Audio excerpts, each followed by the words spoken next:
রেখা এবং রঙের সমন্বয়ে সৃষ্টি হয় এক অপূর্ব জগৎ, যেখানে কল্পনা বাস্তব রূপ ধারণ করে আর সাধারণ একটি কাগজ পরিণত হয় শিল্পীর ক্যানভাসে।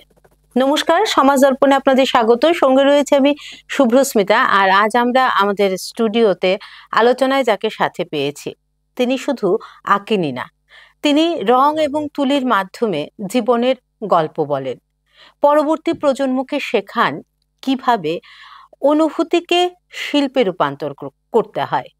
তিনি একজন অঙ্কন শিক্ষক, একজন অনুপ্রেরণা, একজন শিল্পী। স্বাগত জানাই জয়দীপ ভট্টাচার্য, অঙ্কন শিক্ষক, painting department, government college of art and craft, Tripura. নমস্কার। তোমাকে স্বাগত জানাই আমাদের বিটিভি ত্রিপুরার পর্দায়। ধন্যবাদ। প্রথমেই তোমার কাছে জানবো যে মানে অঙ্কনের জগতে যে তোমার যাত্রাটা, সেটা কিভাবে শুরু? অ্যাকচুয়ালি অঙ্কনের জগতে যে আমার যাত্রা, সেটা অনেক ছোটবেলা থেকেই। ছবি আঁকতে বা কালচারাল যে কোনো অ্যাক্টিভিটি আমার ছোটবেলা থেকেই পছন্দ ছিল। আর আমার দাদু, মানে আমার মার বাবা, স্বর্গীয় শ্রী ননীগোপাল রায়, উনি একজন চিত্রশিল্পী ছিলেন এই রাজ্যের। তো দাদু থেকে ছোটবেলা থেকে ইন্সপিরেশনের একটা source of inspiration, but in genetically এই জিনিসটা আমার মধ্যে এসছে এবং আমি ছোট থেকে ছবি আঁকছি এবং এখন তো অ্যাজ এ চিত্রশিল্পী হিসাবে প্রতিষ্ঠিত আছি রাজ্যে এবং বহির্রাজ্যে বিভিন্ন জায়গায় আমি কাজ করছি এবং সরকারি চারু ও কারুকলা মহাবিদ্যালয়ে আমি পেন্টিং ডিপার্টমেন্টে চাকরি করছি। আজকে 15 বছর হয়েছে। তুমি অনেক ছোটবেলা থেকেই আঁকো, তো তোমার মানে প্রথম আঁকা ছবিটার কথা কি কিছু মনে পড়ে? কেমন ছিল প্রথম আঁকা ছবিটা? ঠিক মনে এতটা মানে নেই, বাট আমার এইটুকু মনে আছে, মানে ছোটবেলায় আমার দাদুর বাড়িতে, যেহেতু ব্রাহ্মণ ফ্যামিলি থেকে আমরা বিলং করি, সেখানে পূজা পালি বিভিন্ন রকমের দৈনন্দিন নিত্য গোপাল পুজো হতো। তো ছোটবেলায় খুব ঠাকুরের ছবি আঁকতাম। ঠাকুর দেবতা, মানে যে কোনো ওকেশনালি, মানে দুর্গাপূজা বলুন বা কালী পূজা, লক্ষ্মী পূজা, সবসময় একটা ঠাকুর আঁকার প্রবণতা আমার মধ্যে ছিল ছোট থেকেই। তো আবার ছোট ছোট করে মূর্তি বানিয়ে দুর্গাপূজাও করেছি। তো এই জিনিসগুলো মানে ছোটবেলা থেকে আসছে আর কি। একজন শিল্পী হিসেবে মানে তোমার কাছে সব থেকে বড় চ্যালেঞ্জ কি মনে হয় একজন শিল্পীর কাছে? একজন শিল্পীর কাছে মানে আমার মনে হয় সবচেয়ে বড় চ্যালেঞ্জ নিজেকে ভালো করে বুঝে ওঠা এবং সঠিকভাবে নিজের কাজটাকে বা নিজের যে চিত্রকলাটাকে দর্শকের সামনে পরিবেশন করা।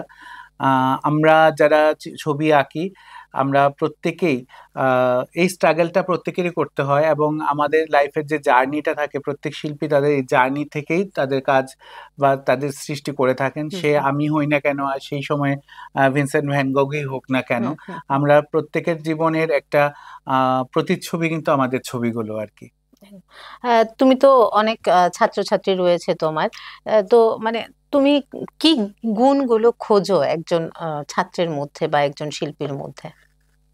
প্রথমত হচ্ছে আমরা যারাই মানে ভিজুয়াল আর্ট ফিল্ডে আছে এবং পারফর্মিং আর্ট ফিল্ডে আছে, প্রত্যেকেরই সবচেয়ে প্রথম যেটা দরকার সেটা হচ্ছে ডেডিকেশন। আমি শেখার জন্য শিখছি এই জিনিসটা না হয়ে আমার নিজের ভালো লাগছে, আমার নিজের ভালো লাগার জন্য শিখছি, এই জিনিসটা খুব ইম্পর্টেন্ট আমি মনে করি। আমি ছোটবেলা থেকে যখন ছবি আঁকা শিখতাম বা আমার ছোটবেলা থেকে কালচারাল যে কোনো অ্যাক্টিভিটি আমার কাছে খুব পছন্দের ছিল, রাদার দেন পড়াশোনাটা একটু কম করতাম, পড়াশোনা বা বিশেষ করে অঙ্ক করাটা আমার বিশেষ একটা ভালো লাগতো না কোনো কালই। তো বাবা আমাকে যেহেতু আগের দিনের মানুষ, ওদের চিন্তা ভাবনা ছিল পড়াশোনাটাই নিয়ে, যে ছেলে পড়াশোনা করবে বা বড় হয়ে ডাক্তার ইঞ্জিনিয়ার কিছু হবে, ওই রকমের একটা এক্সপেকটেশন আমার বাবা মারও, অন্য যে কোনো বাবা মার মতো ছিল। তো আমি কিন্তু ওইখান থেকে বেরিয়ে এসে আমি নিজে বিএসসি করেছি বায়োসায়েন্সে, ত্রিপুরা ইউনিভার্সিটি 2001-এর আমি টপার। বাট আমি সেখান থেকে নিজের পথটাকে, জার্নিটাকে চেঞ্জ করে আমি সরকারি চারু কারুকলা মহাবিদ্যালয়ে ভর্তি হই এবং রবীন্দ্র ভারতীর থেকে আমি মাস্টার ডিগ্রি কমপ্লিট করি এবং 2010 সালে আমি গভর্নমেন্ট আর্ট কলেজে ইন্টারভিউ থ্রুতে আমি চাকরিতে ঢুকি। এবং আমি চাই আমরা যারা স্টুডেন্টদের পড়াই বা করছি, আমরা প্রথমতই সবাই চাই যে তুমি যে কাজটা করছো মনোযোগ দিয়ে করো, এবং ভিজুয়াল আর্টের যে বিভিন্ন রকম স্টেপগুলো যেভাবে আগে হয়ে এসছে, আমরা ভিজুয়াল আর্টের যে প্র্যাকটিসটা, যে ধরনের প্র্যাকটিস ওয়েস্টার্ন একাডেমিক টেকনিকে হয়ে এসেছিল ওয়েস্টার্ন কান্ট্রিগুলোতে, সেগুলোকে প্রত্যেকটাকে একটা ইজম হিসাবে ধরা হয়।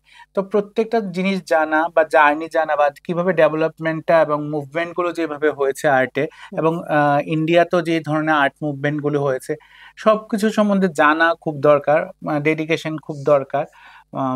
একজন স্টুডেন্টের মধ্যে আমি টিচার হিসেবে প্রথমেই খুঁজি তার ডেডিকেশনটা। একদম মানে সত্যি কথা, শুধু আর্টের ক্ষেত্রে নয়, আমার মনে হয় প্রত্যেকটা ফিল্ডে, যে যে ফিল্ডে কাজ করছে, একদম ডেডিকেশনটা খুব ইম্পর্টেন্ট। তুমি নিজে অনেক বছর নিজে শিখেছো, এখন দীর্ঘদিন যাবৎ ছাত্রছাত্রীদেরকেও তুমি শেখাচ্ছ। তো বর্তমান সময়ে কম্পিটিশন অনেক বেড়েছে। তো এই যে শেখানোর পদ্ধতি বা এই যে মানে বাচ্চাদের গ্রহণ করার পদ্ধতি, মানে এই সার্বিক বিষয়টার মধ্যে কোনো পরিবর্তন কি তোমার চোখে পড়ে? পরিবর্তন বলতে আমি দুটো ভাগে আমি বলছি। আমি সরকারি চারু কারুকলা মহাবিদ্যালয় গভর্নমেন্ট আর্ট কলেজের শিক্ষকতা করছি। শিক্ষকতার যে কলেজে শিক্ষকতা করার যে প্রেক্ষাপটটা যেরকম ধরনের, সেখানে যখন স্টুডেন্টরা আসছে পরীক্ষার মাধ্যমে ভর্তি হচ্ছে, এবং ওরা এখান থেকে মানে BBA, bachelor of visual arts, যেটা বিভিন্ন স্ট্রিম আছে আমাদের, ওখান থেকে পড়াশোনা করে বেরিয়ে যাচ্ছে এবং মাস্টার ডিগ্রি করছে, এবং অনেকে আবার প্রফেশনালি আর্টিস্ট হিসেবে বা কেউ কোম্পানি বেসড চাকরি করছে বিভিন্ন জায়গায়। তো এটা হচ্ছে একটা প্রথাগত একটা শিক্ষার মতো একটা জায়গা। কিন্তু আমি যেহেতু চাইল্ড আর্টের সাথে জড়িত, আমি চাইল্ড আর্টটা নিয়ে যেহেতু বহু আগে থেকে কাজ করছি, এবং আমি বাচ্চাদের শিখাচ্ছি। একটা বাচ্চা যখন প্রপারলি শিখবে, তার মধ্যে সেই আশাটা জাগবে যে না, আমি ভবিষ্যতে আর্ট নিয়ে পড়বো, সেই জায়গাটা কিন্তু আমরা জাগাই, মানে যারা বাচ্চাদের আর্ট শেখায়। ইন্সপিরেশন, একটা ছোট বাচ্চার ইন্সপিরেশন তার গুরুই হয় প্রথম। তো গুরুকে দেখেই সে চায় যে আমি ওই জায়গাটা যাই। কিন্তু যে জিনিসটা মানে আমরা ফেস করি, দেখা যায় যে আমাদের এখানে অনেক ছেলেমেয়েরা আছে, বহু অ্যাওয়ার্ড, বহু ন্যাশনাল অ্যাওয়ার্ড, বহু কিছু ওরা অ্যাচিভ করেছে, কিন্তু যখন ওদের আর্ট কলেজে আসার কথা জিজ্ঞেস করা হয়, তখন কিন্তু মানে 1-2% ছেলেমেয়েরা মানে এটাতে সায় দেয়, এবং সাথে গার্জিয়ানরা অবশ্যই, আর বাকিরা কিন্তু কেউ আসতে চায় না। এই কারণে, কারণ সবাই ন্যাক থাকে আমি ডাক্তার হব, ইঞ্জিনিয়ার হব, আর্টে গিয়ে কি মানে আর্ট ফিল্ডে এসে কি লাভ আছে। তো অ্যাকচুয়ালি আমার মনে হয় যে আর্ট যে ফিল্ডেই যেতে চায়, মানে বাচ্চার যদি ইচ্ছা থাকে, সে গান গেতে ভালোবাসে, ওকে গানে দেওয়া, যে নাচতে ভালোবাসে নাচে দেওয়া, যে আঁকতে ভালোবাসে তাকে আঁকা দেওয়া, যে পড়াশোনা করতে ভালোবাসে ওকে পড়াশোনা দেওয়া।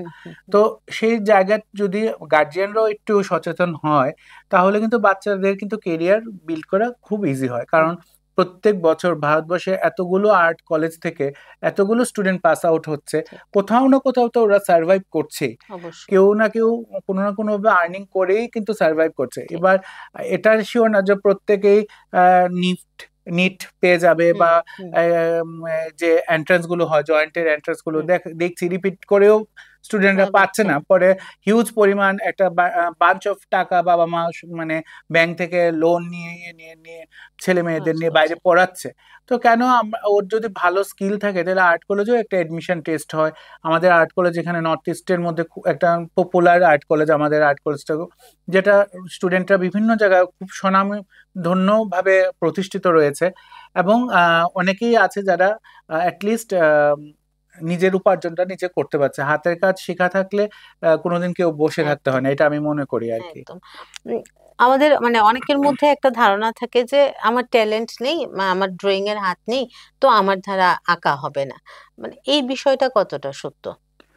না, এটা মানে অ্যাকচুয়ালি ট্যালেন্ট জাজ করা ক্ষেত্রে অনেকে মানে ভাবে যে ধরুন না, আমার সামনে আমিও ম্যাথ করেছি, অঙ্ক করেছি, বা আমার সাথে আমার এক বন্ধু ম্যাথ করছে, সে মাধ্যমিকে অঙ্কেতে 100-তে 100 পেয়েছে, আমি পেয়েছি 50। তার মানে যে আমার স্কিল নেই তা না, আমার স্কিল আছে, হয়তো আমার মনোযোগ নেই, হয়তো আমি চেষ্টা করিনি। আমিও চেষ্টা করলে পারতাম, ওর চেষ্টাটা আমার থেকে বেশি ছিল, কিন্তু এটা আমার যেহেতু ভালো লাগে সাবজেক্ট ছিল না, এই জন্য আমার চেষ্টা নেই। এবার ওই জায়গায় ঘুরে ফিরে আসছে, তোমার যদি ভালো লাগে স্কিল অটোমেটিক্যালি ডেভেলপড হয়। আমাদের আর্ট কলেজে এমন এমন ছেলেরাও ভর্তি হয়েছিল যারা হয়তো বা পুক্ত ছবি আঁকে এরকম না, বাট ওদের কিন্তু আমরা গ্রুম করিয়ে একটা জায়গায় নিয়ে আজকে ওরা কিন্তু ভালো প্রতিষ্ঠিত। তো ইচ্ছাটা থাকতে হবে, ইচ্ছাটা যদি থাকে তাহলে অটোমেটিক্যালি মানে সাকসেস হওয়া সম্ভব আর কি।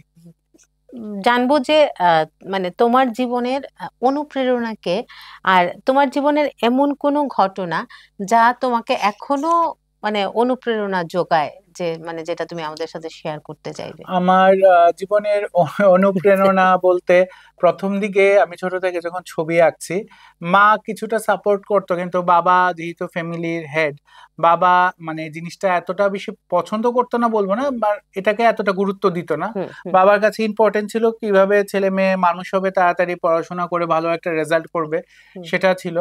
তো মা কিছুটা কিছুটা সাপোর্ট করতো। আমার মাসি আছে, মাসি সবসময় আমার সাথে আমাকে সাপোর্ট করেছে, এবং পরবর্তী সময়ে অবশ্যই বাবা মা সাপোর্ট করেছে, এবং বর্তমানে আমার যারা টিচাররা রয়েছে ওরাও সাপোর্ট করে, এবং আমার স্টুডেন্টরাও আমাকে অনেক, স্যারকে অনেক সাপোর্ট করে, এবং আমার কিছু সিনিয়র যারা রয়েছেন দাদা দিদিরা বা আর্টিস্টরা, ওরাও আমাকে সাপোর্ট করে। আর আমার জীবনের একটা কথা আপনি জিজ্ঞেস করলেন যে আমার জীবনের একটা ইনসিডেন্ট যেটা আমার মানে এখনো আমাকে খুব ইয়ে করে। তো আমরা যারা ভিজুয়াল আর্টের নিয়ে প্র্যাকটিস করি, আমাদের একটা ভিজুয়াল ল্যাঙ্গুয়েজ ক্রিয়েট হয় অটোমেটিক্যালি আমরা যখন কাজ করি তখন। তো আমি একটা ছবি মানে আমি কিছু ছবি আইডেন্টিটি ক্রাইসিস অ্যাকচুয়ালিটির উপর এরকম কাজ করেছিলাম একটা। তো সেই কাজটা আমি বিড়লা একাডেমিতে প্রদর্শিত হয়েছিল আমার কাজটা। তো কাজটা যখন প্রদর্শিত হয় তখন মানে অনেকে আমাকে এটা নিয়ে খুব টিজড করে এবং নানান কথা বলে, অনেক রকম ভাবে ইয়ে করে। তো আমি কিছুটা সময় ছিল যে আমি খুব ডিজার্টেড হয়েছিলাম যে আমি কাজটা করেছি, কাজটার মধ্যে তো সেরকম ভালগারিটিও নেই, এরকম কিছু নেই, আমি তো একটা সুন্দর জায়গাকে উপস্থাপন করার চেষ্টা করেছি। যেহেতু আমি বেসিক্যালি আমি নিজেও একজন সায়েন্সের স্টুডেন্ট, আমার কাছে ওই জায়গাটা অনেক বেশি অ্যাকসেপ্টেবল। তো সেই শোতে আমাদের ওপেনিং করতে এসেছিলেন সুনীল দাস। সুনীল দাস বিখ্যাত চিত্রশিল্পী, বর্তমানে উনি নেই, উনি প্রয়াত হয়েছেন। উনার একটা মানে জিনিস যেটা আমি আমার মানে মৃত্যু অবধি আমার মনে থাকবে একটা। তো উনি এসেছিলেন, উনি এসে ঘুরে প্রদর্শনী দেখেছেন, আমার কাজটাও দেখেছেন, দেখার পর বলছেন এটা তোমার কাজ? আমি হ্যাঁ। কত করে দাম রেখেছো? আমি বললাম এরকম। এত দাম রেখেছো তো আমরা কিনবো কি করে?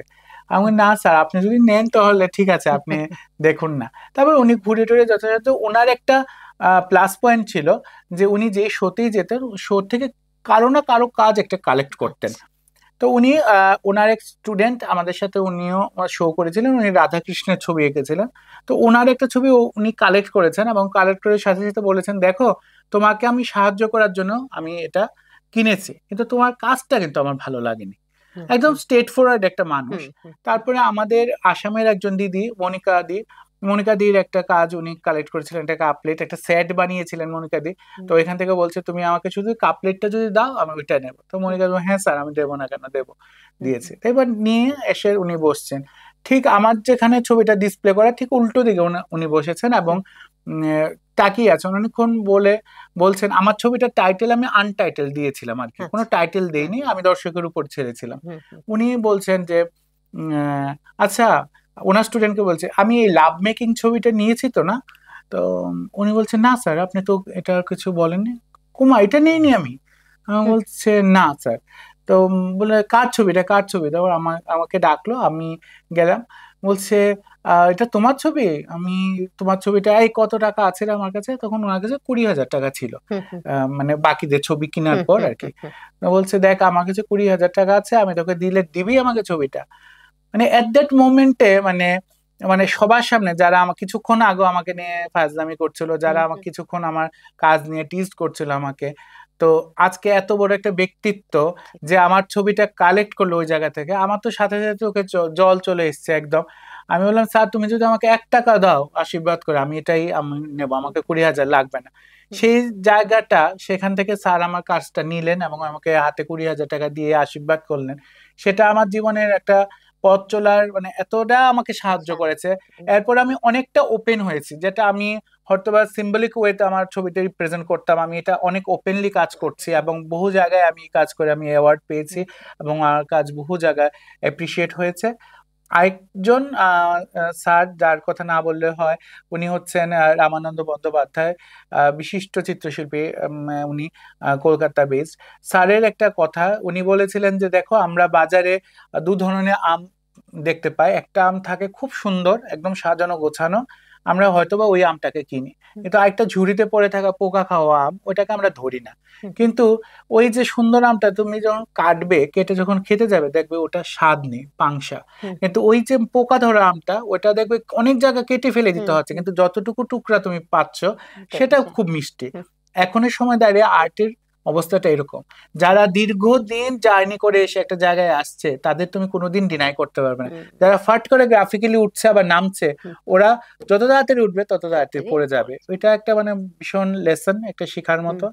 আর লাস্ট আমার সুযোগ হয়েছিল দুজন বিখ্যাত শিল্পীর সাথে।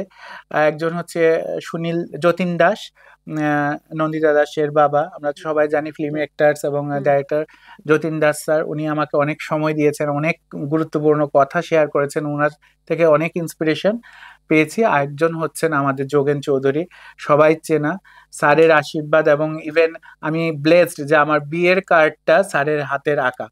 তো এটা আমার মানে জীবনের শ্রেষ্ঠ প্রাপ্তি একটা স্যারের। তো এটা আমার ইন্সপিরেশন সোর্স এখন অব্দি আর কি। তোমার তো অনেক অ্যাচিভমেন্ট রয়েছে আমরা জানি, এবং তোমার ছাত্রছাত্রীদেরও কিন্তু প্রচুর অ্যাচিভমেন্ট রয়েছে। তো সবকটা তো আমাদের এই স্বল্প সময়ের মধ্যে বলা সম্ভব নয়। তো তুমি মানে বিশেষভাবে বলতে চাও এরকম কিছু তোমার এবং তোমার স্টুডেন্টসদের অ্যাচিভমেন্ট সম্পর্কে? অ্যাচিভমেন্ট বলতে আমার দেখুন অনেকগুলো অ্যাচিভমেন্টই আমি আমার হয়েছে। হয়তোবা অনেকে আমার রাজ্যের অনেকে হয়তোবা জানে না, যারা জানে হয়তোবা ফিল্ডে আছে তারা হয়তোবা জানে।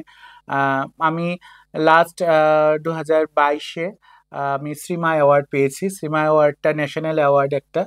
ললিতকলা অ্যাওয়ার্ডে এই বছর যে ললিতকলা আয়োজিত যে প্রদর্শনী হয়, এটাতে আমার কাজ সিলেক্ট হয়েছে, এবার এক্সিবিট হচ্ছে।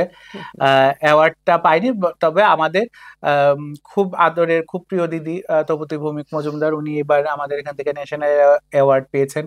গত বছর সোমেন পেয়েছিল এই অ্যাওয়ার্ড। আরো অনেকেই আছেন, মৃন্ময় দেব বর্মা আমাদের সাথে চাকরি করেন পেন্ডিং ডিপার্টমেন্টে, উনিও ন্যাশনাল অ্যাওয়ার্ডে।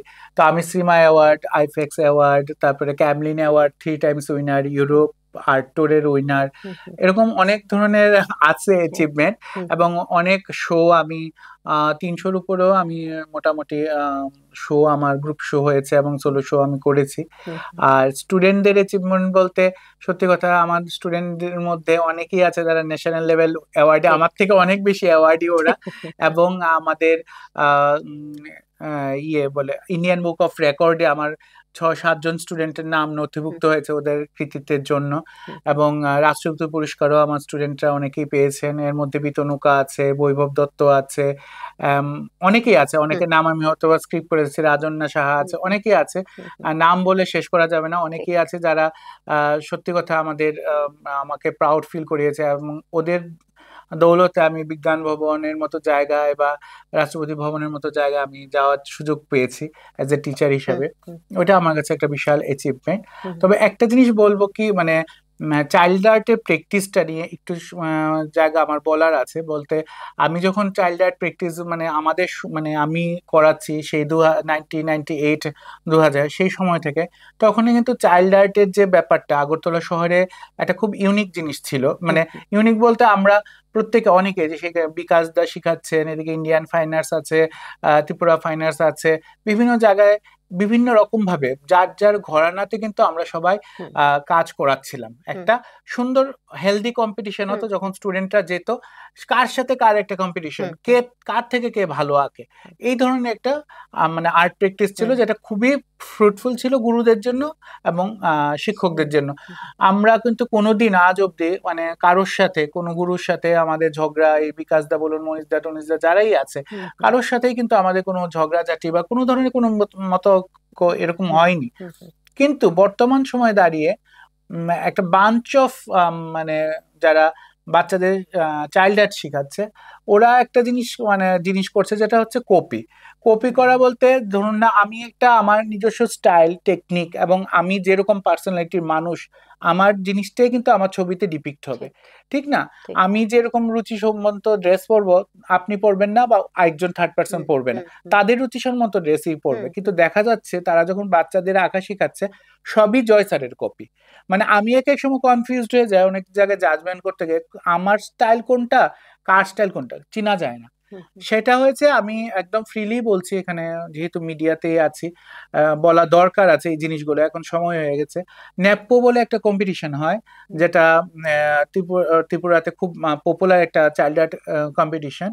সেখানে রাজ্যে প্রথম আমার স্টুডেন্টরা যারা ন্যাশনালে গিয়ে অ্যাচিভ করে এসছে প্রাইজ এসছে, এরপরেও এখানে ম্যাগাজিন পাবলিশড হয় এবং ইন্টারনেটের থ্রুতে বিভিন্ন রকম আঁকা দেওয়া হয়। এবার ওইখান থেকে নিয়ে নিয়ে সবাই ভাবছে যে এই ধরনের আঁকার স্টাইল বা এই ধরনের আর্ট ফর্ম নিয়ে যদি আমরাও বাচ্চাদের শিখাই হয়তোবা আমাদের বাচ্চারাও প্রাইজ পাবে, হয়তোবা পায়ও, এমনও না যে পায় না, পায়। কিন্তু কি হচ্ছে এতে আর্টের যে ফিল্ডটা, যে শিক্ষক তার নিজস্ব একটা শিক্ষাগত জায়গা ছিল বা যোগ্যতা ছিল, এটা ছেড়ে সে আমাকে কপি করছে, কপি করে বাচ্চাদের কপি করাচ্ছে। এতে ফলে কি হয়েছে, একটা ক্লেশ তৈরি হয়েছে, গার্জিয়ানদের ক্লেশ। এই সময় দাঁড়িয়ে সত্যি কথা, এতদিন ধরে আজকে 25 বছর 26 বছর উপর হয়ে গেছে আমি আর্ট শিখাচ্ছি, আর্ট স্কুল নিয়ে আছি, বাট এই ধরনের ব্যাড এক্সপিরিয়েন্স এখন যেরকম ধরনের হচ্ছে, আমি অনেক অর্গানাইজার যারা আমার কাছে আসে বা কম্পিটিশনে সাবজেক্ট দিন স্যার, আমি বলি দেখো কম্পিটিশনটা তোমরা যদি বন্ধ করতে পারো খুব ভালো হয়, সেই জায়গায় তোমরা ওয়ার্কশপ করো, বাচ্চাদের নিয়ে ওয়ার্কশপ করো, ওয়ার্কশপে সবাইকে সার্টিফিকেট দাও, একটা মোমেন্টও দিলে। বাট ওয়ার্কশপটা ইম্পর্টেন্ট, কেননা ওয়ার্কশপের থ্রুতে একজন আর্টিস্টের সাথে সব বাচ্চারা কোলাবোরেট হতে পারে। আর নয়তো বা কোনো সাবজেক্ট না দিয়ে তুমি স্টিল লাইফ, পোর্ট্রেট এরকম বসিয়ে দাও, তাহলে বুঝবে যে বাচ্চাদের স্কিল কতটা কে শিখতে পেরেছে আর কি। কিন্তু এই জিনিসটা হয় না, একই ধরনের রিপিটেশন চলে, গ্রামের দৃশ্য শহরের দৃশ্য, দুর্গাপূজা একই ছবি সবাই আঁকছে একই রকম। হ্যাঁ, কোনো না কোনো জায়গায় গিয়ে এমন হচ্ছে যে আচ্ছা জয় স্টুডেন্টদের দেবো না, বলে দেয় না। হ্যাঁ, এরকমও অনেক কিছু ফেস করতে হচ্ছে, হয়। বাট আমি তো হার মানি না বা হার মানবো না কোনোদিন, কারণ আমার লাইফেরও কোনো গডফাদার কিছুই ছিল না। আমার স্ট্রাগল, আমার কষ্ট, আমার পরিশ্রম দিয়ে আজকে আমি এই জায়গায় এসেছি, অল্প অল্প করে হয়েছে বাট এসেছি। বাট আমিও আমার স্টুডেন্টদের এটাই মোটিভেট করি যে দেখো কেউ যদি তোমাকে এরকম পাশ করে তোমার থেকে এগিয়েও যায়, তুমি কিন্তু তোমার জায়গাটা নষ্ট করো না, তুমি এটাকে আরো চেষ্টা করো যে কেন, কারণ হারটা দরকার আছে, হারলেই কিন্তু জিতার জন্য আরো একটা অ্যাগ্রেসিভ একটা ব্যাপার চলে আসে। তো এটা ইন্সপিরেশন সোর্স। আমি আমার স্টুডেন্টদের বলি, তো আমার দুজন স্টুডেন্ট যাদের গার্জিয়ানদেরও আমি ধন্যবাদ দেবো, একজন হচ্ছে শ্রীদীপ পাল, একজন হচ্ছে সুকন্যা পাল। ওরা দুজনেই কিন্তু মানে নিফটে ফ্যাশন কমিউনিকেশন এবং ফ্যাশন ডিজাইনিং এ নিয়ে ওরা পাস আউট হয়েছে এবং বর্তমানে খুব ভালো জায়গায় ওরা প্লেসমেন্ট পেয়েছে। ওরাও কিন্তু মানে খুব ভালো স্টুডেন্ট এবং 95-96% মার্কস হোল্ডার। কিন্তু ওরা যে আর্টটাকে বা আর্টের লাইনটাকে বেছে নিয়েছে, এটা আমার কাছে বিশাল বড় একটা প্রাপ্তি। রিসেন্টলি আমার কিছু স্টুডেন্ট ওরাও আর্ট কলেজে ভর্তি হওয়ার জন্য অ্যাপ্লাই করেছে এবং হয়েছেও কিছুজন। তো এরকম ভাবে চলছে আর কি জার্নিটা আর কি। তুমি যদি মানে ফিউচারে তোমার মানে এই যে আর্টটাকে নিয়ে আর বিশেষ কোনো চিন্তা ভাবনা বা বিশেষ কোনো পরিকল্পনা রয়েছে? হ্যাঁ, বিশেষ বলতে মানে কাজ করা তো খুবই মানে দরকার, তবে আমরা ব্লেসড এবং লাকি যে আমাদের রাজ্যে ললিতকলা একাডেমি শাখা রয়েছে এবং এই ললিতকলার থ্রুতে আমাদের রাজ্যে প্রচুর ছেলে মেয়েরা আজকে মানে একটা ভালো স্কোপ পাচ্ছে এবং স্কলারশিপ পাচ্ছে। এটা কিন্তু আমাদের রাজ্যে এর আগে খুব রেয়ার ছিল, মানে পাওয়া, মানে এরকম ভাবে এত স্কলারশিপ পাওয়া বা এত ভাবে ন্যাশনালি পরপর 2টা মানে অ্যাওয়ার্ড অ্যাচিভ করা প্লাস এতজন আর্টিস্ট সিলেক্ট হওয়া, সেই জিনিসটা কিন্তু আগে ছিল না। এখন যে জিনিসটা হচ্ছে, মানে ললিতকলাকে এটার জন্য অনেক ধন্যবাদ দিতে হয়, কারণ ললিতকলা আগরতলাতে থাকাতে অনেক ছেলেমেয়েরা আমাদের স্টুডেন্টদের হেল্প হয়েছে মানে এগিয়ে যাওয়ার জন্য। এবং আমার খুব মানে ইচ্ছা যে এখানে একটা আর্ট হাব যদি তৈরি হয় এবং আর্টিস্টরা যাতে ফ্রিলি কাজ করতে পারে এবং একজনের সাথে একজন ইন্টারেক্ট করতে পারে, এই জিনিসটা খুবই দরকার। এবং একটা সুস্থ আর্ট প্র্যাকটিস যাতে আমাদের রাজ্যে গড়ে ওঠে, এটা আমি ভবিষ্যতের জন্য আশা রাখছি আর কি। তুমি এক্ষুনি বলছিলে যে তোমার দুজন স্টুডেন্টের কথা যারা খুব ভালো মার্কস পেয়েও আর্টটাকে চুজ করেছে কেরিয়ার হিসেবে। তো আমাদের অনেকের একটা ধারণা থাকে যে, বা অনেক প্যারেন্টেরও ধারণা থাকে যে আর্ট শিখে কি হবে, গান শিখে কি হবে, কেরিয়ার নেই। তো কেউ যদি এটাকে মানে প্রফেশন বা কেরিয়ার হিসেবে নিতে চায়, তুমি কি বলবে? অবশ্যই নেওয়া নেওয়া যেতে পারে, এতে কোনো দ্বিধা নেই। যারা ছবি আঁকতে ভালোবাসে এবং ছবি আঁকা শুধুমাত্র আর্ট কলেজে পড়াই যে হবে এটাও না, নিফটেও যেতে পারে। তারপরে ইয়ে ন্যাশনাল ইনস্টিটিউট অফ ডিজাইন যেটা আছে, ওটাও সাংঘাতিক টাফ এন্ট্রান্স ক্র্যাক করা। নিফটেরও দেখলাম আমি এন্ট্রান্স ক্র্যাক করা মানে অনেক কঠিন। তো যেতে পারে, বিভিন্ন ধরনের আছে, কিন্তু কেউ যদি মনে করে সিনেমাটোগ্রাফিতে যাবে ওইখানেও যেতে পারে। নানান ধরনের কার্টুন যেতে পারে, কার্টুন মেকিং এর যে অ্যানিমেশনে যেতে পারে। স্কোপ আছে অনেকগুলো, এটা আমাকে বেছে নিতে হবে, আগে থেকে প্রিপেয়ার্ড হতে হবে আমি কি করতে পারি, বা আমি যদি এই লাইনে যাই আমার ভবিষ্যতে আমার কি ধরনের সিকিউরিটি আছে, বা কি ধরনের আমি কি করতে পারি। অবশ্যই লাইন আছে, লাইন নেই না থাকলে তো এত আর্টিস্ট সার্ভাইভ করছে না। লাইন অবশ্যই আছে, প্রফেশনাল আর্টিস্ট এবং জব। এবার একটা জিনিস কি, মানে গভর্নমেন্ট জবটা যদি আমার টার্গেট হয়, তারপর গভর্নমেন্ট জবটা টার্গেট করে চললে হবে না, কারণ গভর্নমেন্ট জব দিনে দিনে কমছে। হ্যাঁ, সরকারেরও একটা লিমিটেশন থাকে যে আমি এতটাই চাকরি দিতে পারবো, এর বেশি হয়তো বা পারবো না। আমরা লাকিলি আমরা সেই সময় আমরা ইন্টারভিউ ফেস করেছিলাম এবং পেয়েছি।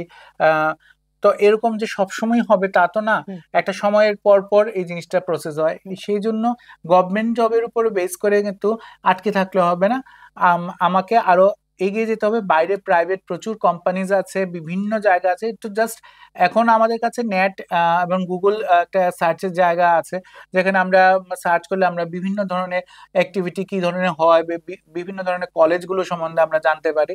এবং আশা করি বাচ্চারা এবং গার্জিয়ানরা যদি ইন্টারেস্টেড হয় আর্ট ফিল্ডে আসার জন্য বা ভিজুয়াল আর্ট ফিল্ডে আসার জন্য বা এনি কাইন্ড অফ পারফরমেন্স আর্টের ক্ষেত্রেও, আমি সেই কথাই বলবো।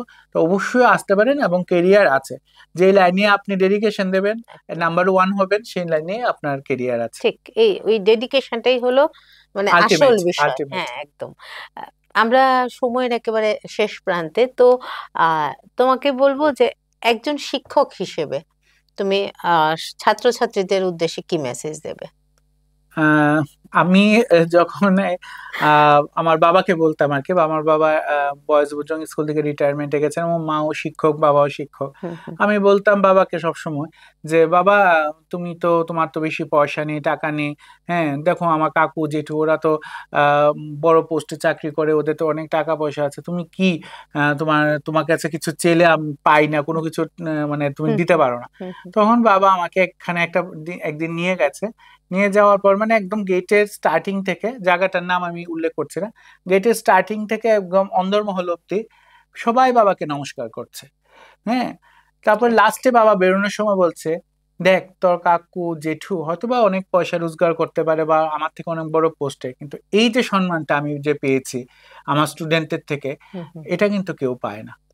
তো এই জিনিসটা আমাকে ছোট থেকে খুব ইন্সপায়ার করতো, এবং টিচারশিপ যে ব্যাপারটা, এটা আমার মধ্যে অলরেডি আমার মধ্যে একটা ছোট থেকে একটা গ্রো হয়েছে। এবং আমি বলতে পারি যে আমার স্টুডেন্টরা যারা আমাকে এত ভালোবাসে, এত রেসপেক্ট করে, আদর করে আমাকে, তো আমি মানে তাদের কাছে এটা আইডিয়াল শিক্ষক।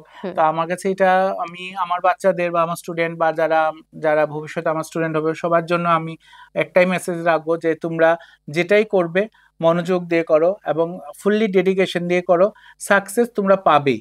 আর কোনো জায়গায় যদি হেরে যাও, মনে করবে আর নেক্সট তোমার জন্য আরো একটা জায়গা আর বেটার জায়গা তোমার জন্য রেডি হয়ে অলরেডি আছে।